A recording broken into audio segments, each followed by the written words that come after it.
राजनीति में दल बदल का किस्सा पुराना है। हालांकि अब इस पर कानून है।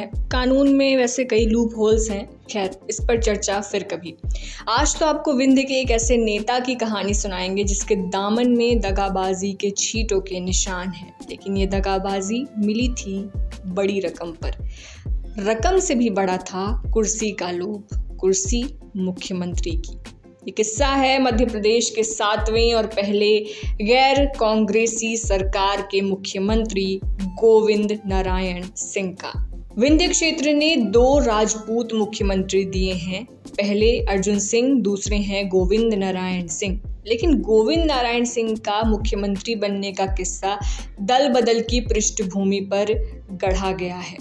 किस्से की कर्ता धर्ता थी विजया राजे सिंधिया, और एक और किरदार है जिसके बिना ये किस्सा अधूरा है। ये नाम है एमपी की सियासत के चाणक्य कहे जाने वाले द्वारका प्रसाद मिश्रा का। दोनों कांग्रेसी, लेकिन एक वाकया कहें कि किसी खानदानी रईस के अहम को लगी चोट, बात एक सी है। ये बात है 1960 के दशक की। ग्वालियर की राजमाता सिंधिया कांग्रेस में थी। प्रदेश में कांग्रेस की सरकार थी। मुख्यमंत्री थे द्वारका प्रसाद मिश्र। जनसत्ता के मुताबिक द्वारका प्रसाद मिश्रा ने एक मीटिंग में विजया राजे सिंधिया को इंतजार करा दिया। अब बात ऐसी थी कि उस वक्त हुए एक छात्र आंदोलन के कारण दोनों में मनमुटाव चल रहा था। आग में घी पड़ गया। सिंधिया ने इसे पर्सनल ले लिया। शुरुआत हुई बदले की राजनीति की। भारतीय जनसंघ और संयुक्त समाजवादी दल, भारतीय क्रांति दल और प्रजा सोशलिस्ट पार्टी के गठबंधन से बनी संवित सरकार की शुरुआत भी यहीं से हुई।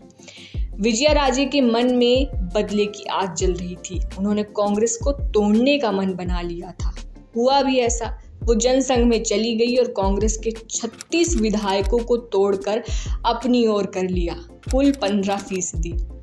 इसके लिए उन्हें रिश्वत दी गई, मुंह मांगी रकम। कहते हैं गोविंद नारायण सिंह पैसों का बैग लेकर बैठा करते थे उस वक्त। अब संसद के अंदर का हाल कुछ समझिए। संसद में बजट सत्र चल रहा था। जब शिक्षा पर बात होनी थी तब पता चला कि पार्टी के 36 विधायक ही नदारद हैं। खबर मिली इन विधायकों का अपहरण कर लिया गया है। अपहरण किसने किया होगा आप समझ गए। इन विधायकों को कड़ी सुरक्षा और भरपूर लग्जरी में रखा गया। सबसे महंगे होटल्स में पार्टी दी गई, वीआईपी ट्रीटमेंट। ये सब कीमत थी दगाबाजी की। रंग भी लाई कीमत। अगले मतदान में कांग्रेस हार गई और हार के बाद तुरंत द्वारका प्रसाद मिश्र विधानसभा से राजभवन गए। त्याग पत्र दिया उन्होंने और मध्यावधि चुनाव की उन्होंने मांग की। राज्यपाल ने त्याग पत्र मंजूर किया और नई सरकार बनने तक काम करते रहने के लिए कहा। अब जैसा कि तय था, संवित दल की नेता थी सिंधिया। मुख्यमंत्री का पद मिला गोविंद नारायण सिंह को। बदले की ये आग बुझी या नहीं पता नहीं, लेकिन ये सरकार ज्यादा सालों तक चल नहीं पाई। इसके कई कारण थे। शासन की डोर सिर्फ सिंधिया और गोविंद नारायण के हाथों में सिमट गई। राजमाता का अहम बरकरार ही रहा और गोविंद नारायण इसके चलते उकता गए और फिर से कांग्रेस में चले गए।